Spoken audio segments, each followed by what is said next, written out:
Good games are easy to review.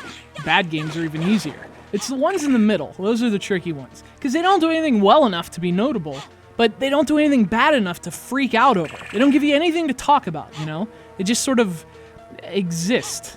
And this is that kind of game. It's well made, but it's not much fun. It has characters, but not much character. Oh, and you can hit ghosts, so I guess it also has dishonesty. It's Spirits and Spells for the Game Boy Advance.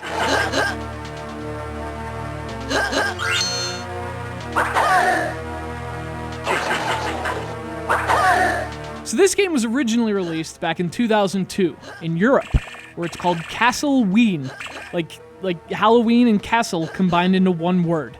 One stupid fucking word. Fortunately, they realized that before bringing it to the States. Over here, it's Spirits and Spells. Not a good name, but not a stupid fucking name either.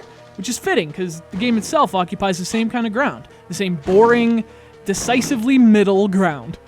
Now, it's actually a 3D platformer on the GameCube and PlayStation 2. Obviously, it's 2D on the Game Boy Advance. Why this game needs to have two versions is beyond me. I mean, it's barely interesting enough for one version. But hey, at least it's original. You know, it's not based on a cartoon or a crappy movie. Spirits and Spells is very much its own thing.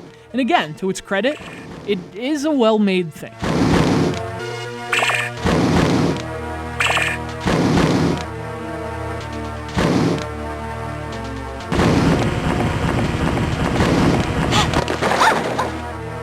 So you play as two little kids, Alicia and Greg. It's Halloween, they're out trick-or-treating with their friends, and they decide to look for this legendary house in the forest, where all the candy in the world it automatically spawns. But when they get there, it's not candy that they find. It's the Bogeyman, who steals the souls of their friends like a real dick.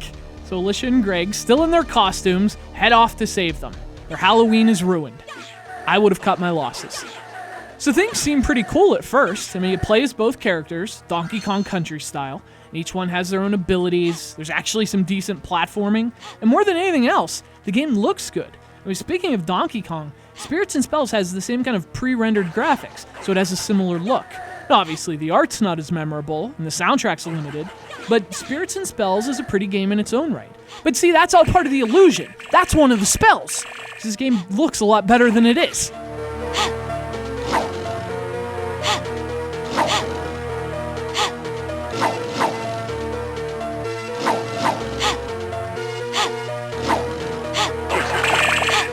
And I guess the main thing is that it's just super generic. Everything feels lifted from some other better game. Like you collect gems, right? And they sort of protect you. So if you get hit, you lose your rings. I mean gems. You lose your gems. Which you don't want to do, because the more gems you have, the better your secondary attack. Alicia can throw her hat, Greg causes a firestorm, but you can't do that stuff if you lose your gems. By the way, you always lose your gems. But, that said, I do like the idea. Even if it's lifted from Sonic, the way it's implemented into a power-up system is kind of unique, and kind of cool too. And that's the thing, there's actually a couple cool things here. The game controls well, the level design's not bad, there's hidden crap all over the place. When you throw in the nice graphics, it's like all the pieces are here, and they are. Except fun. Spirits and Spells is never much fun. Together, it's all just too average, too unremarkable, too okay. And that's okay, but I don't know, okay? It's just okay.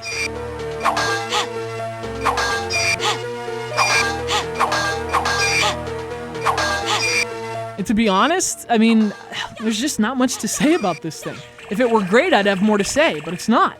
If it were terrible, I'd be more pissed, but it's not. It's not terrible. It's just solid graphics, average gameplay, and a couple cool ideas mixed together into a cauldron, and then turned into Spirits and Spells for the Game Boy Advance. Frankly, that's not much of a spell.